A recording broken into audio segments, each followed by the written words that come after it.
Patingin ko lang kung pwede pa ba to. Check natin. Kung magkano yung ano niya. Nahulog kasi yan eh. Kakapalit ko lang ng battery niyan. Kasi ano bigla nahulog ba? Wala na ito yung battery niya, sir. Ito ba yung battery niya? Oo. Wala na yan.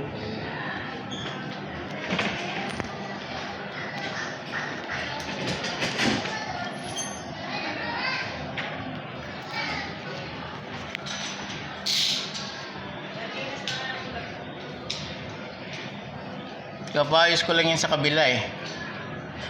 Doon. Ano sister company niya lang yun doon, kabila.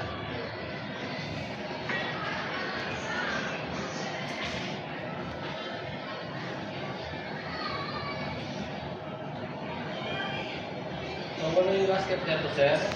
Ha? Nandiyan yata ang gasket. Nandiyan. Dito magsasara eh. Pag ano eh. Iwan. Diyan yata nakakabit. Hindi. Ha? Yung gasket na ito, yung ano, yung rubber na kulay pula, wala po. Nahulog yata. Ayun kasi ang ano niyan, Wala kayong ano dyan binibenta. wala sir, mahal yun sir eh, nasa 6,000 yun pag binili mo yung kulay pula na yun. Oh. Special kasi pang Swiss talaga na ano yun eh. Na Ibig sabihin, gasket. hanapin ko muna yan.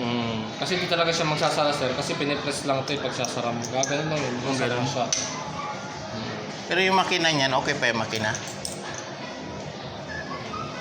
Okay pa naman ata ito sir, di naman ata ito nabasa, di ba? Hindi.